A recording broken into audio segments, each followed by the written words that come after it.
I am Jason, And I'm Jordan. and this is not part of the plan.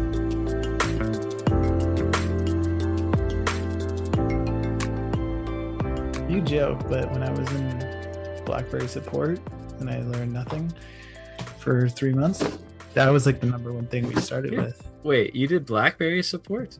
Yeah. And I just remember like doing nothing. Like it was early. That was like 5 a.m. till 1:30. Oh man. I did 2 jobs for a bit. Yeah, I remember that. What a waste. I mean, they paid well though. Hey Jason, how's it going? I'm good.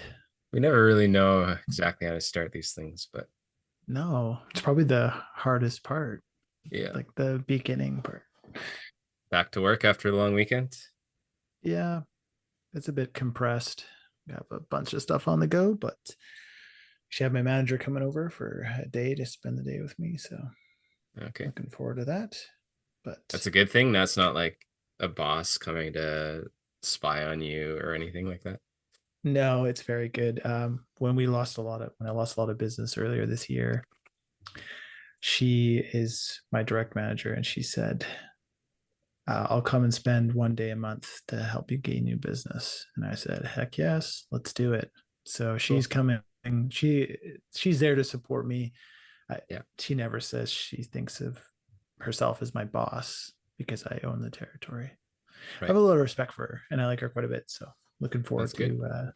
She's very good at her job. So yeah, yeah. What about you? I know you said you got some busyness coming up, or Yeah, just just a few days of being involved with the school again. The grads do their basically end of high school, end of all school, what they call their capstone presentations. And they reflect on their journey through life so far and through school and kind of where they're headed. And every graduate has to give this 20-minute presentation. So it's pretty cool to be a part of that and get to see and hear their stories. And a bunch of them yeah, asked me to be there too, so I'll go and support and watch. And yeah, so I'm going to do that this week, and there's still coaching. We qualified for provincials last week, so provincials provincial championships are coming up in a week, so getting ready for that. We'll be going to Kamloops for that. Woohoo, Kamloops. how far is Kamloops from Vernon? It's like an hour and a half. It's fine. I'm not trying to diss Kamloops. Just I no one can I see should the be face you careful. made when you said Kamloops. Oh shoot! Now you just outed me with that. But Ah, now, do no, you I remember mean, going to Kamloops when we were, teenagers for History Maker? yeah, vividly. Yeah, Yeah, I it's a just great remember. time. Yeah, I remember loving Kamloops. It's like, but it's about the event. It was about like going there and getting to be with your friends overnight in a hotel. Or we stayed in a Yeah, hotel, I think, or a church basement. I can't even remember. But I mean, it's a yeah, small town, right? Like people in Kamloops know that, right? Like we're yeah, not bashing them because they have a small town. Like it's actually a really big it's biking town, so okay. Yeah. it's And, right up my and alley. it's quite a bit bigger, Jason, than you probably remember. It's a pretty big Yeah. place. So anyways. Um so yeah, getting ready for that. But I'm glad we found some more time here to record the next episode here. I know we wanted to talk a little bit about I guess our relationships, and I'm trying to think the best way to kind of launch into this, but maybe you could just share kind of the story of how you met Viv and what you remember from those early years of your relationship, the dating, how you got engaged. Any stories you want to share, Jason, about the early days of your relationship? Yeah. I mean, it seems like it wasn't that long ago, but it was 2013 or 2012, I think. It's really hard to like really pin down like what the date was, but yeah, it turns out Vivian was going to go to university here in Nanaimo, and she ended up just getting in contact actually try to find a place to kind of stay while she was here, and she got in contact with your family. It was really funny how that all came to be. So she ended up living at, in your room Yeah.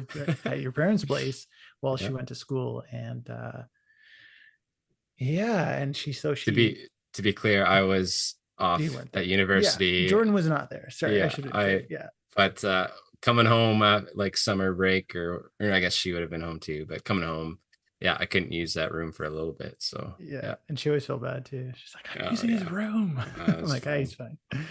But yeah, so no, it was basically just like your sister Catherine and her, and actually Leslie, your cousin as well, was there. So great scenario for her. She was going to CRC church, the one I grew up in. I wasn't going at the time, but so she got to know my mom even before she really had met me. Um, and she really liked my mom, and tried to make her feel really welcome. So eventually, fast forward to not being in a relationship anymore, and going back to church, which I had just been away from for like a year. And like one of the first times going back, I met her, and yeah, I don't know how it all started. I just obviously I found her attractive, and she was super nice and kind, and yeah, it was just right away I could tell she was different, but she had a really big heart. So as time went on, I eventually asked her out, and she kind of put a bit of pressure on me, like, can't keep hanging out. We're either together or we're not. And I was like, yeah, that's so like, Define the relationship. yeah, so true, dude. When I look back on it, I was like, I just had no idea what I was thinking, like I was just all over the place. And I'm thankful she didn't just back off and like, I don't need Mm. this. So eventually we started dating, and it was great. Yeah. It was a lot of fun. It's Yeah. hard to think back to that, but just say a lot of firsts, and Yeah. it's exciting time. You're learning about people's lives, and who they are, and who they are in their heart. And from that time I just knew she was just very soft spoken and very kind, and Mm. supportive. Like, Mm-hmm. wow. I was like, this is what support feels like. And I was blown away. Yeah. That's not a slight against anyone else I dated, but No, it's just the yeah, difference between finding the right person for you or not, right? So yeah, definitely. So, and she, even though she was quite soft spoken, she knew what she wanted, and she voiced it at times. Eventually, like a year and a bit into the relationship, she was just like, "Listen, if you don't know that if you don't think that we could be together for the long haul, in marriage." And I got pretty taken aback. I was like, "What? You're putting a lot on me right now." I kind of went back and eventually thought about it for a bit, and I was like, "No, she's right. Like, what am I doing? mm, I I don't want to date anymore. I want to find the person that I want to spend the rest of my life with." And didn't take me long to figure out that was her. And yeah, so got engaged, rigged it up with a friend, actually in your parents' barn. all the exciting things happening at the 70s in I place. Eh? know, right? Mm-hmm. Parents' house, just like, it's just where it all starts. But Mm-hmm. no, it was good. The couple, because I used to go over there often because she was living there while she was in school, and she'd always be like taking care of the chickens and stuff, or when your parents were gone. And one time I came early, and your parents' backyard is so dark, like Yeah. without any of the automated lights. Shout out to Rick. um, but I just snuck up on her behind the chicken coop, and I just freaked the shit out of her, and she got so mad. It was literally like the last time I've ever scared her, because she was like, I do not like to be scared. And she was just like, oh boy. That was almost the end of your relationship right there. Yeah. She didn't even talk to me. She just kept walking. Wow. It's great. So, in a brief, yeah, I don't want to keep rambling, but Mm. Yeah, Well, that's she great. is. She is the woman of my dreams. Mm. I would. I'm not sure where I would be without her. She is my best friend. She's Sure. everything. So I'm very thankful for her in my life. Thankful it worked out. It came in a Hmm. very weird time in my life where I was like, I don't think I'm ready for this. Right. But she saw something in me, and yeah, like not that I believe in like divine intervention, but yeah, I just found it super weird. It just kind of like came in front of me, and I was just like, hmm. So she would have remembered this much differently. So I'm sure. I'm gonna But ask her next time we hang out about how you guys met. What was the story? We'll see what lines up. Yeah. she says that she remembers meeting me before, like way before I do. Okay. But because of, I don't know, I was just in a tough spot in life, and I don't even really remember. It was such a blur Yeah. in that stage of Like, life. So it's just like, yeah. right. But yeah, I mean, it's been almost 10 years. Next year will be 10 years. We also got married on the same day. Yeah. A year Year apart, anniversary. but Yeah, year a yeah, year apart, but your anniversary is the yeah, same as mine. Yeah. yeah. That's right. But Hmm. yeah, I mean, I've heard a bit about, yeah, about how you and Amy met, but oh, funny though. Wait, I want to say this before I ask you how, like, share some of your story about how Amy met. I was Hmm. looking back in the text message because I have your old phone number, Oh yeah, yeah. and it was like from 2013 maybe. Anyways, Hmm. Amy came back on the ferry from Abbotsford, and we were going to give her a lift to wherever she was staying on the island. Yeah. And so I hung out with her on the ferry, and then we ended up getting talking. And yeah, so that text was about that. You're like, thanks for driving her home. And Oh yeah. yeah, it was one of the first experiences I had with Amy, and it's very personable. Mm. Wanted to know about me, like just very like big heart. Like yeah, instantly could tell that. So Yeah. I was just thinking back. I was reading text messages from that, Yeah, see if yeah, there's anything yeah. funny, and then that one popped up. So Huh. Yeah, I wouldn't remember that, but thanks for yeah, sharing.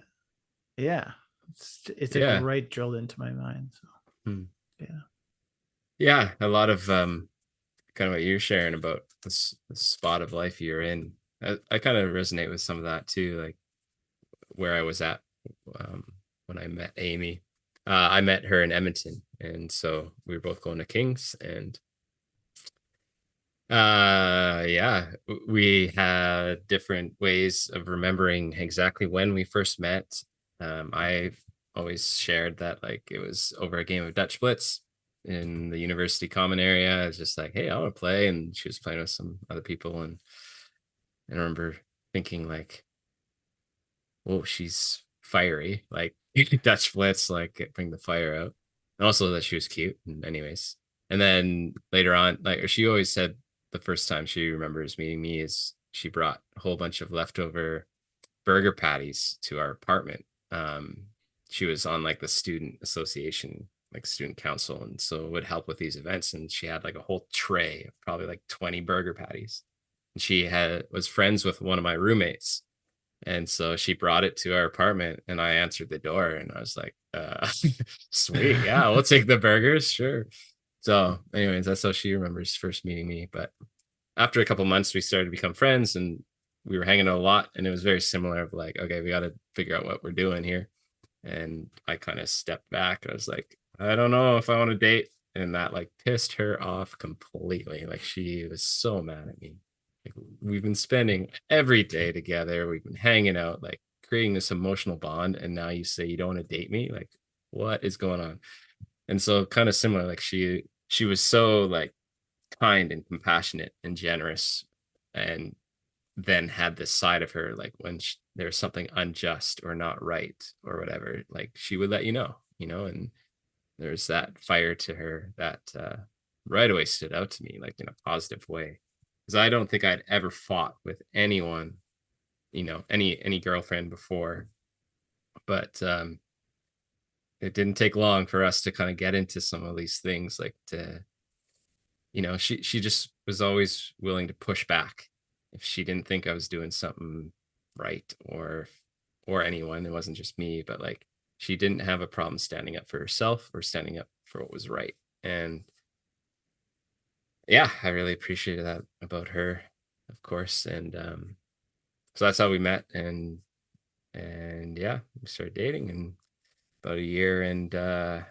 half, oh no, just over 2 years after we first started dating, we got married. So it was a year and a half till we got engaged. And yeah. For you and Viv, how long were you married before you were diagnosed with cancer?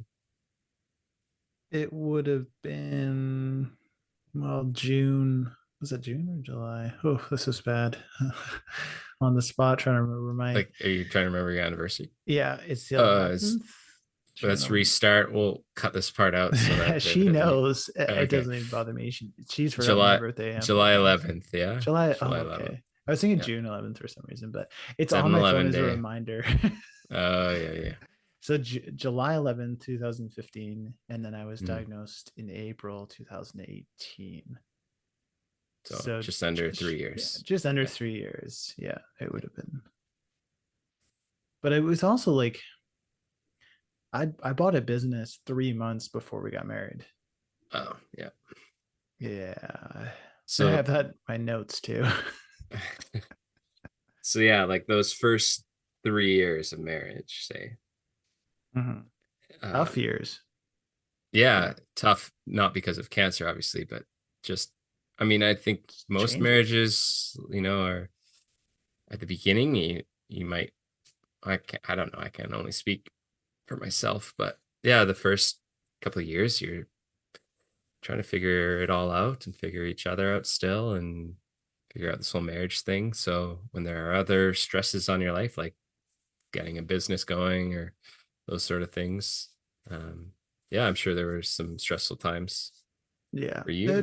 Definitely. I mean, like thinking back to it, like, yeah, I mean, such a life change, right? Like if it, there's a bit of like not to break into Christianity or but there's a bit of stigma towards people living together before getting married.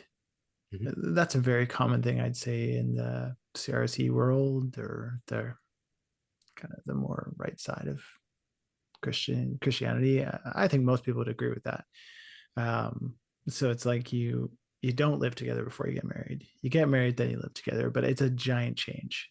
And especially if you've never lived with by yourself. Like I had been living by myself for almost a year. No, I've been living by myself for a while, but you just get used to doing things the way that you want to. And then when someone else comes in, it's like, well, why? You're like, because that's the way. Like, it's like you're so willing to not compromise on like the stupidest things. Now I'm just like, it doesn't matter. I don't know. It's weird, but Yeah, yeah, I there wouldn't. is Yeah, a big change for sure.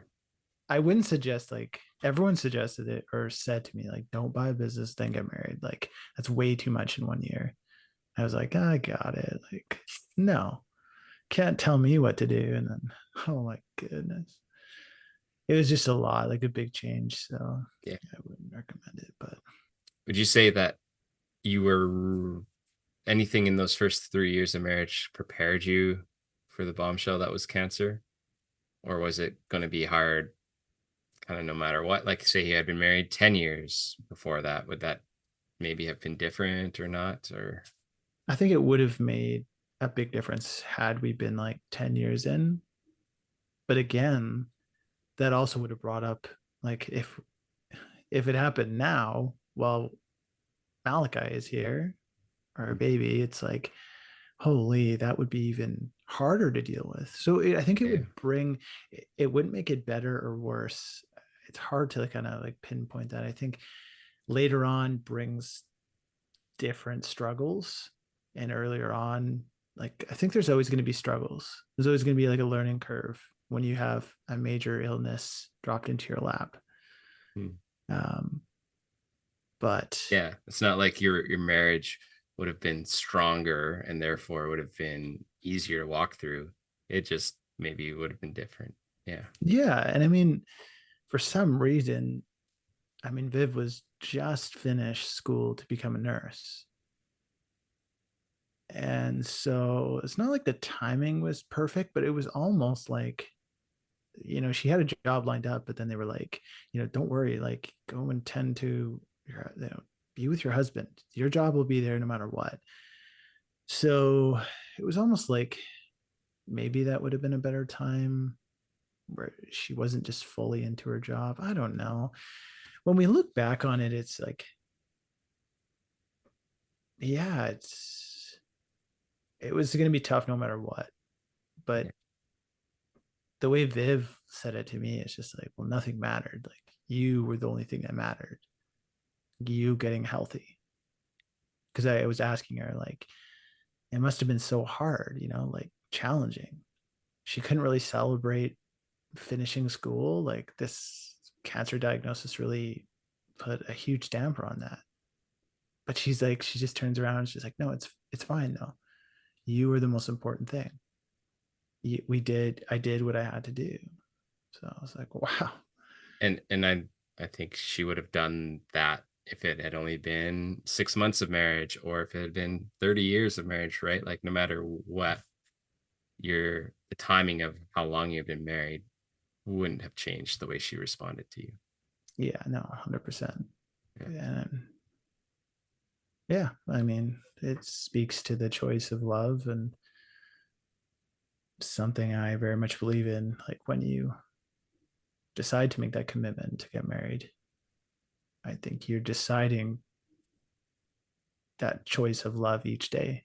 And maybe it's every hour. Like marriage is hard, it's incredibly hard. It's a choice every day. But I would never take it away for anything in the world. The pros outweigh the cons 100%. Like the Mm. things she brings to my life, the support, the love, everything. I mean, sometimes I can't describe it into words. It's just a feeling. So yeah, try though. But Mhm. Yeah. but going back a little bit, what do you think back to kind of like before you got married and like into the beginning of your marriage, like those memories you have, like is it hard to is it hard now to think about those things, or does it still bring you a lot of joy, or it's just immediately followed by sorrow? Um, no, I like thinking about those stories because those stories were stories we told together a lot. Like you'd meet people and they'd be like, "Oh, how'd you meet? How did you guys get together in the first place?" So it feels rehearsed. Now when I share it, of course, I'm like feeling in both parts, but the whole story about the burger tray, like that would be Amy's story to tell, so I've kind of taken that story and I'm telling it for her. So but because it's a familiar and it's a story I've told a lot, that we told a lot. um it's not full of sorrow as much as unexpected stories that pop into my mind, or you know you're sharing some of the things about your marriage, and then I other things come to mind that I start to feel more intensely about. I think the sorrow is in I don't get to share those stories with her anymore. Um, but I'm not gonna avoid those stories either. So yeah, Yeah, that makes sense. yeah. Yeah. It's more like, I don't know, like you describe your feelings for Viv and the way that she supports you, and those are all like this void in my life right now that it's just so intense, feeling that loss and feeling what I no longer have. Uh, so I'm trying to be honest about what I feel with those things too. And I think earlier I would be pushing those things away. I wouldn't want to bring that up. I wouldn't really want to dwell or think about that. But that's just the truth of where I'm at. It's the loneliness that I'm feeling right now. And yeah, it's, I don't know, you grow up and you know, you think about marriage and finding the right person and that happy ending, like Amy and I always, from when we were dating, before we were even married, we would always talk about how we were going to live right till we were old. I would be 105 and she would be 102, and we were going to die together. Like, we're just going to figure it out one way or another. We're going to die together side by side. I don't know why we picked those numbers. It wasn't about the numbers. It's almost like poetry we wrote together about in this story of getting to 102 and 105. And so, like, I say that because we never, no matter what, like, you never think anything except this happy ending, this optimism about life together. Like a week and a half ago, I went to a wedding. It was between two former students of ours. They started dating when they were in grade 8 and 9. And so, like, Amy and I watched them grow up, watched their relationship mature together. And we both connected with both of these students quite well. And, so every once in a while they'd share about what was going on and like middle school drama about their boyfriend or girlfriend and, all these moments. And they're awesome. They're really sweet. And they're going to have a really happy marriage. And so I went to this wedding, and, weddings are built around hope and love and optimism, and no one's at that wedding thinking anything except they're going to live a long, healthy, happy marriage together. I just said it myself, like, yeah, they're going to have a happy marriage together. I don't know that. I have no ability to predict that. And that's what people, I think, were saying about Amy and I, right? So, like, no one's expecting to die young, or no one's expecting for a relationship to be broken. And even, with divorce rates the way they are, like, nobody starts their marriage thinking they're going to get divorced. So, like, divorce is a whole nother type of loss that happens so often, right? And, I don't think it's wrong for people to have this sunny outlook about life or a hopeful view of the future or anything like that.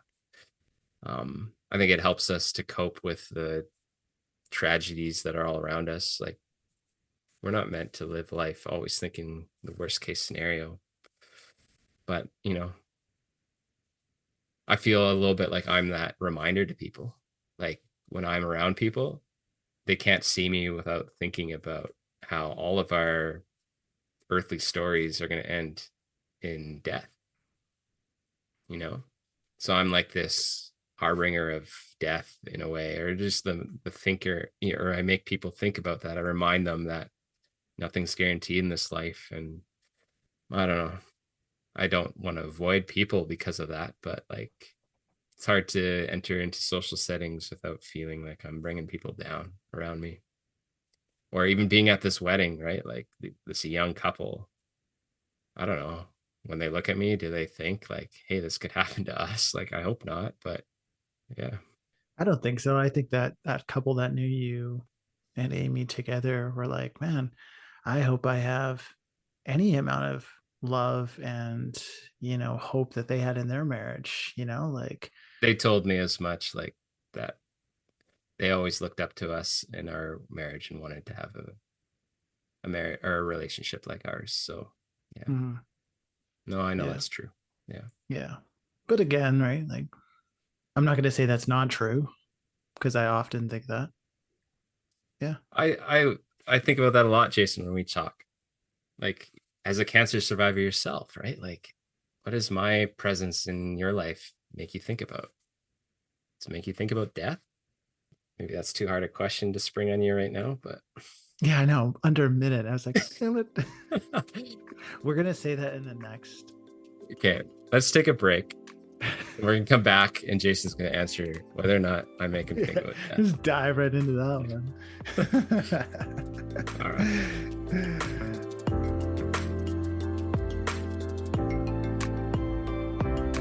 All are you good to keep going with the question that was just asked? I have a very short attention span, so you're gonna have to re-ask that question. Sure. So right before the break, Jason, I asked you because I was chatting about how I feel sometimes like I remind people that we're not guaranteed a happy ending in life. So just wondering if for you as a cancer survivor, if Amy's story and therefore my presence in your life reminds you that there's no guarantee for you either, for any of us, but you specifically having had cancer in the past. This kind of ties a little bit into one of the questions you had asked me about catastrophizing. Right. Yeah. Yeah. I was going to ask you, like, um, you've talked about that in the past a little bit, but how do you kind of push aside that fear or doubt about the unknown? Yeah. Do you often think about those things with your family and yourself? Yeah, I mean, it all kind of ties in together. Starting off in the first part of that question, yeah, if I was completely honest, yes, um, it is a reminder that life is short. I think it just puts it into perspective of like, yeah, you want to have a happy, healthy marriage, and that takes time and it takes work. And so if it did anything, it just kind of like, yeah, it just made me want to, yeah, work on myself, like I want to be able to support Viv in the way she needs it and not in the way that I think she needs it. And I think that I often get in my own way where I don't listen very well, or I'm like, oh, she wants me to fix this. No, it's not usually the case. People just want you to listen and really try to hear what they're saying. So again, I think that all of that just in a long-winded way just really helped me focus on like working on myself, because again, right, like I could easily get cancer again. I'm sure the percentage is higher than a normal person. But I will tell you as well, in the very beginning, I thought about you a lot, every single day. And I'm sure that was the case with a lot of people. I thought about your scenario, and I often got down very quickly because I thought about death. And a lot had to do with my own struggle with death and catastrophizing. It was less to do with you in the scenario of Amy passing. But my wonderful wife would often say, you need to work on having a space for Jordan and that situation.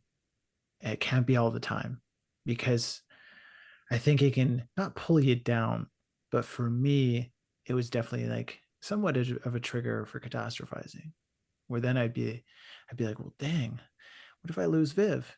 Then what? If anyone understands anything about catastrophizing, what ends up happening is you have a horrible thought. What if my spouse dies? And then you add emotion to it. And all you're doing is giving it a lot of fuel for the fire. And now you're doubling it. And it's even harder to come back from that. And once you add emotion into something. So I want to say it is hard, but I am very fine with devoting space to think about you and that whole scenario. It's hard, but it doesn't matter to me. You're a friend. I love you.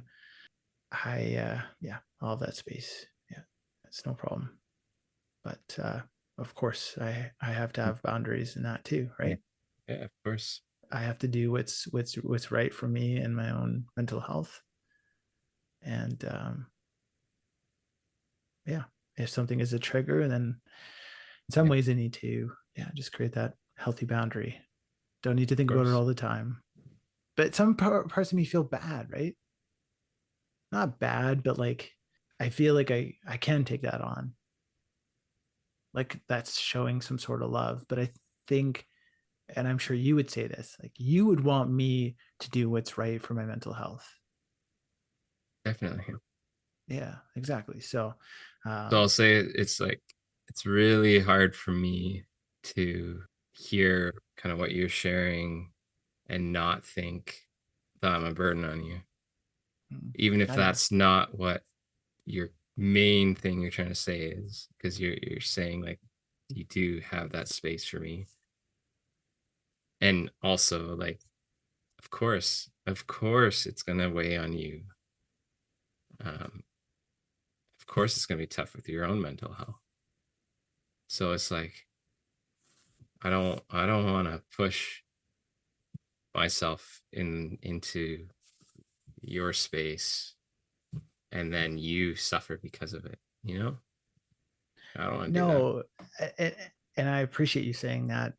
But again, had this question not come up, I probably wouldn't have said any of those things. But um, like I said, I have that space for you, and it's not it's not up to you, and it's not your job to be like trying to decipher whether or not you're weighing too heavily on someone else. That's the glorious thing about love. It's okay. Like to me, even though there are times where I'm thinking about death more or just about you, and it doesn't matter. Like that's not like it's pulling me down in a way either. Like it's yeah, like I'll have the space no matter what. Like whether it's a hard one day or yeah, it's just learning for me, right? Like not everyone catastrophizes, not everyone has extreme amount of anxiety like I do, so that also plays a lot into it. But I don't want you to second guess it. Like I want you to be open and honest. If you're having a hard time or a hard day, just tell me, you know. And Jason, the thing I do appreciate about the way that you've shown me love is that you'll initiate a lot with me, which then it doesn't feel like I need to say, then it doesn't feel like I need to be careful because you've kind of taken that first step. And then I'm like, okay, so Jason's in that space, so I'll join him there. Or Yeah. or you just decide you're gonna join me where I'm at. Um, where I really struggle, and this is with you, but with everybody, it's like when I'm in that space, who do I reach out to and pull into the space with me? And I've really struggled to do that. No matter how many times people say to me, anytime, give me a call. If you ever need something, give me a call. It always, I always hit a roadblock. I always hit a wall with that point of being like, I need someone to be in this space with me, and I don't know who that person is right now. I don't know who to ask to do that. That's just a mental block for me. It's an emotional block for me. It's the people pleaser in me not wanting to be like, I'm gonna go bug this person. I was saying to you earlier before we start recording, like, I don't really, I hope I'm not forgetting one, but I don't really have any close friends that are single. So it's like everybody I know has families. They're doing stuff. And I feel like, who am I to interrupt whatever they're up to with their kids or with their spouse or with whoever? Like, everyone's having a good time doing this stuff. And I know people listening who know me and love me are like, Jordan, just call me. I just haven't been able to break through that wall yet. So I say that all because I have really appreciated how you push yourself into the space with me. And that frees me from any sort of weight of expectation of, is this okay or not? Because you're already there. So I really do appreciate that. And I'm going to keep working at inviting people into the space with me when I need people there. But it's not easy. It's really not. No, 100% not. Um, I mean, even for my own self, like it's not easy for me to even sometime to even invite my wife into that space where I'm maybe having a hard day. But she's good at forcing that, like not forcing, but Yeah. just kind of Inviting herself. yeah, inviting herself because I think that's what's important. So yeah, I hope you can work on that. Like I was saying to you before we were talking before we started recording, and I had a great conversation when I was biking with someone. about mental health. And it just reminded me that like I've been trying hard, really hard, to just be open. Like I'm a pretty open person as it is. Most people know that. But just be like, hey, I have depression and this is how it's affecting me. And I didn't even know this person, but it was Mm. so good. And it just freeing. Like, Mm. I know we're probably in such opposite positions in life. I don't know. I just spent so long without hope. And I finally have hope. And this is it's a different feeling. Can I ask then, what's been the main thing that gives you hope as you look ahead to the future, as you push aside like the fear of the Death. unknown and death, recurrence of cancer, like all the catastrophizing that you've talked about? Like what gives you hope? I think I'm just in a better spot. Like I think I just like my moods, like ever since going on like anti-anxiety medication, depression medication, I think my mood is just not as like very low and very high. It's just kind of like more stable. Mm.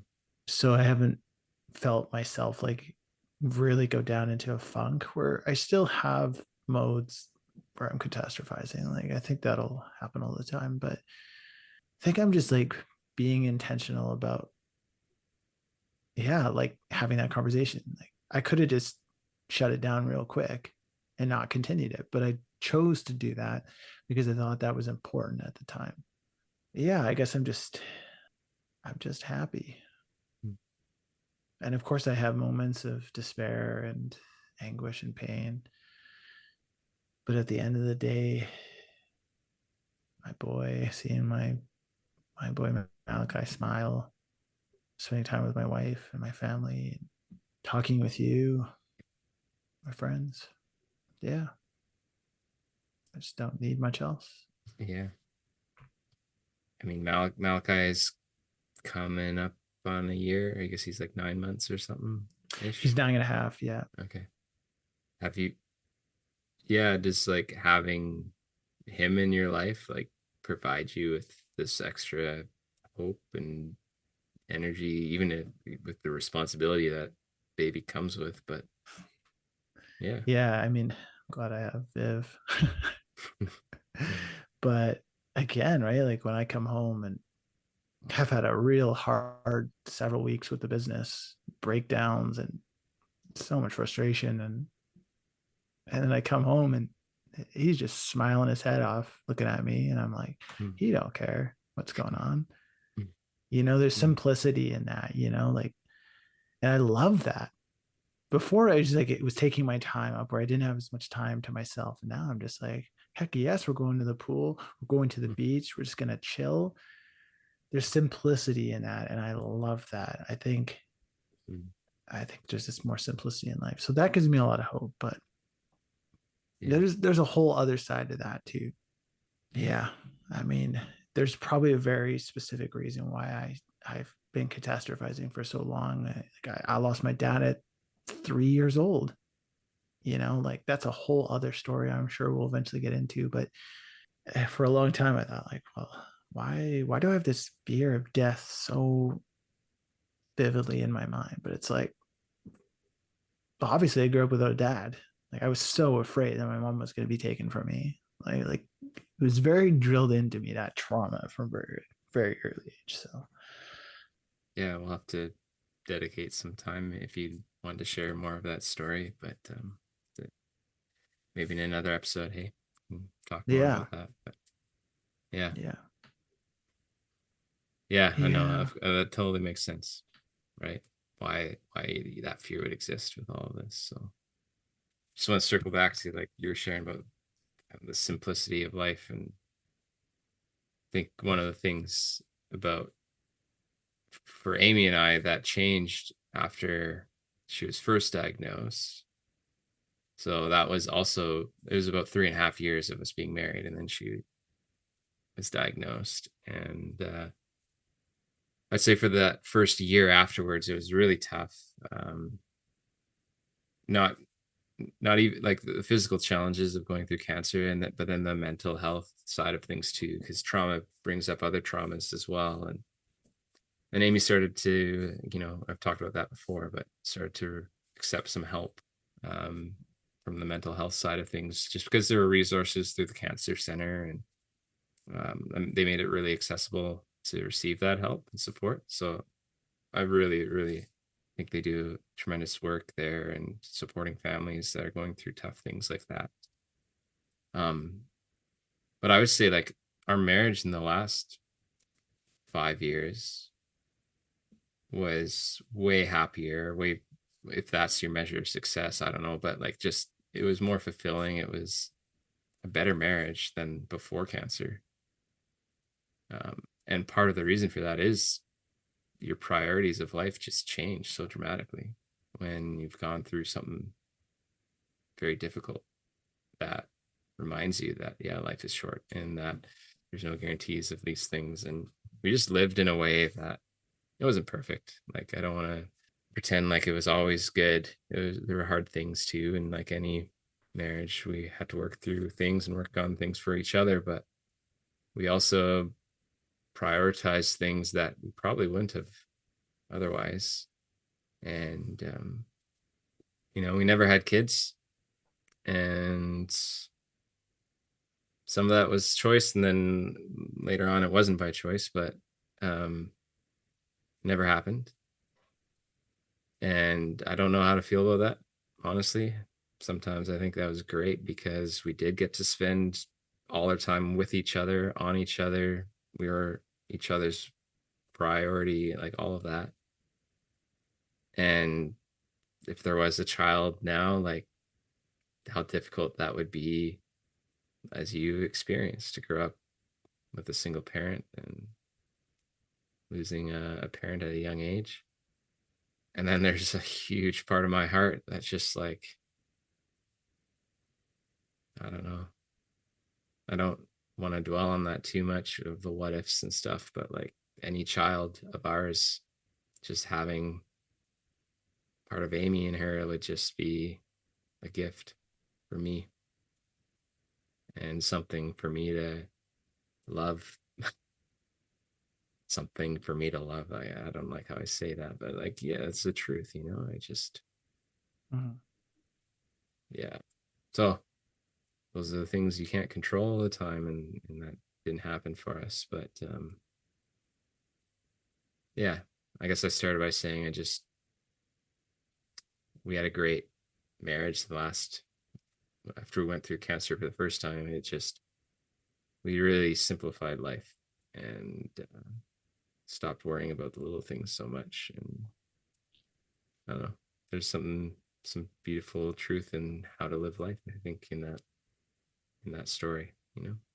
When you think back to the first diagnosis versus when she was diagnosed the second time, hmm, that's a tough question to ask, but I don't know. To watch someone go through all that would be very, very hard.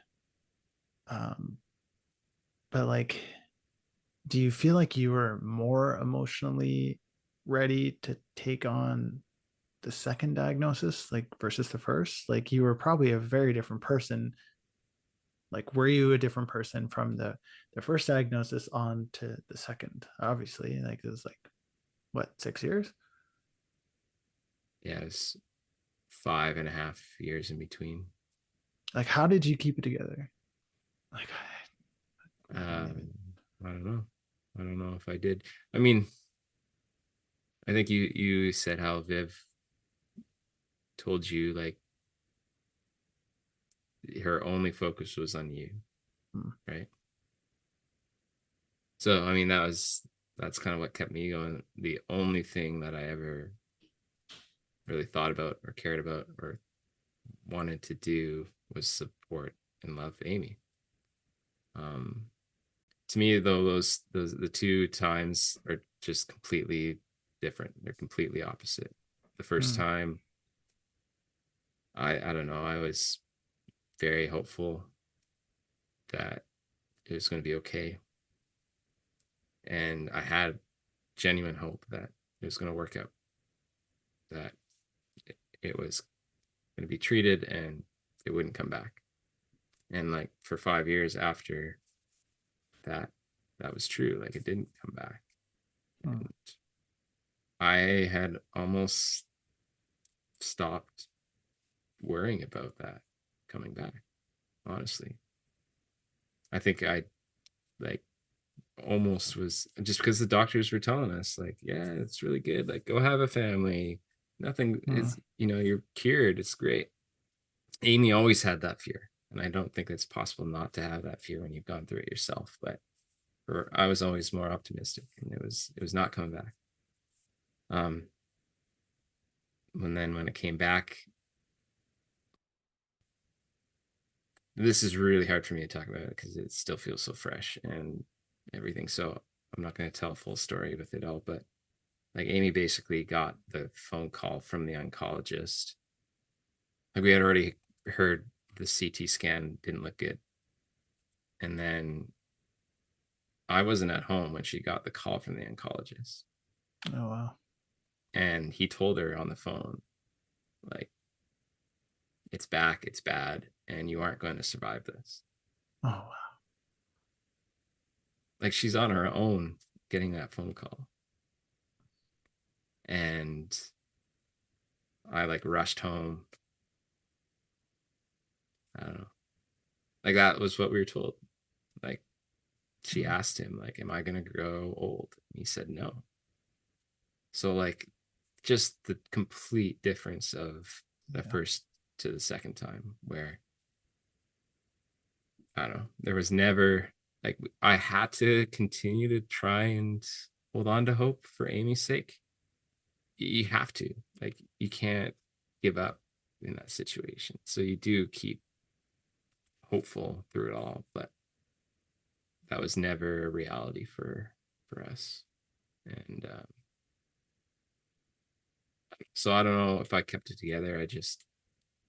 I did enough to support her and just whatever she needed. And then after she died, it was I don't know, I completely fell apart because I didn't need to hold myself together anymore for her. So Mm.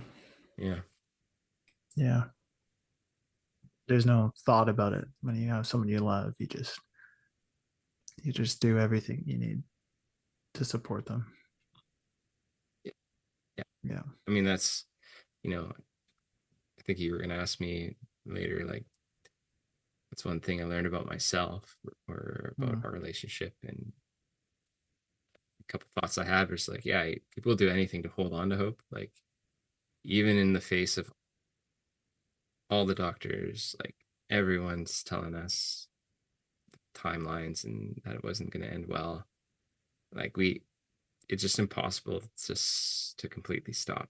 It was for us, at least. It was just like we're always going to hold on to hope together.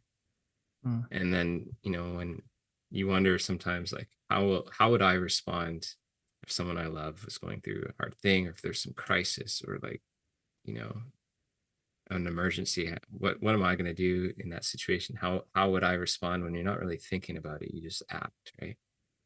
And so like I just learned again, like when you love someone that deeply, it's just there aren't really any boundaries for what you'll do for them. And you've experienced that too, right? Like I don't know, it's just even when there's nothing you can do, there's no fix or anything, it's just you'll do anything you can. And it's, that's the love we had together too. So Yeah. Maybe oof, that maybe that's a good place to end. It's a pretty, it's pretty that's pretty heavy, man. yeah, very Sorry. heavy. This is see my reaction again. Like I just apologize to you I know. I was like, why are you apologizing? because But I don't want to like I already explained it, but I know, I know. I think I feel it does feel like I'm throwing a bomb, and I just want to make sure you're okay too, because I do love you too, Jason. So it's like, yeah, I know you're here to support me. I'm here to support you too. And if what I'm saying and stuff like suddenly weighs heavily on you in a way that is harmful, like I don't want that. And I want to support you too if that's hard. So I think what we got going for each other right now, but among a lot of other great things, but is honesty. And I told myself in the beginning of doing this podcast and for a long time that I would just be honest. If it was too hard or I need to take a step back, then I'll tell you. I'll be honest. Yeah. No, I know. And there hasn't been pretty much any of those times. So yeah. We'll keep being honest then. Yeah. To honesty. And I think people listening, I don't know, they probably expect to hear hard things, right? Do we need to put a disclaimer on these things? But no, it's kind of just no, I think people expect get it to. It's not easy. I feel like I talk about cancer a lot, but again, that's how I heal. It's not because I want to relive it. It's just because I feel like it's the only way for me. The more I discuss it, it loses its, not fully loses its negativity or like horribleness, but it just helps. I'm not sure how, but there is a lot of therapy in talking, but again, right, it cannot be forced. So yeah, and I think it, in a weird way, it might provide, I don't like to use this word purpose. I mean, the whole name of our podcast, Not Part of the Plan, it just feels like, yeah, if I were to say, well, if talking about it might serve a purpose to other people, then it starts to feel like it's a good thing that it happened. It's not what I'm trying to say. I think when I do connect with people about this, it at least, actually, I did meet with a counselor last week. The language she used around this would be like, it provides meaning when somebody witnesses what's going on and witnesses you and your story. And then you don't feel so alone, or like everything is meaningless and some of those other thoughts that I struggle with. So that's where, I would just say I'm okay talking about these things, even when it's hard. It's better than never talking about it. So, yeah. All right, buddy. What do you think? I feel like every time we record something, I never know where it's going to go. And it is always hard and good and difficult. It's just everything all at once. Can't peg it down. It's not just one thing. Yeah. Always here to listen. So I know, Jason. Yeah. Thanks, man. Of course. All right. Thanks everyone else for listening along too. Yeah, we appreciate it. Thank you for the support. If you ever want to get in touch, send us an email. Yeah, please. Not part of the plan podcast at gmail.com. All right. This has been Not Part of the Plan.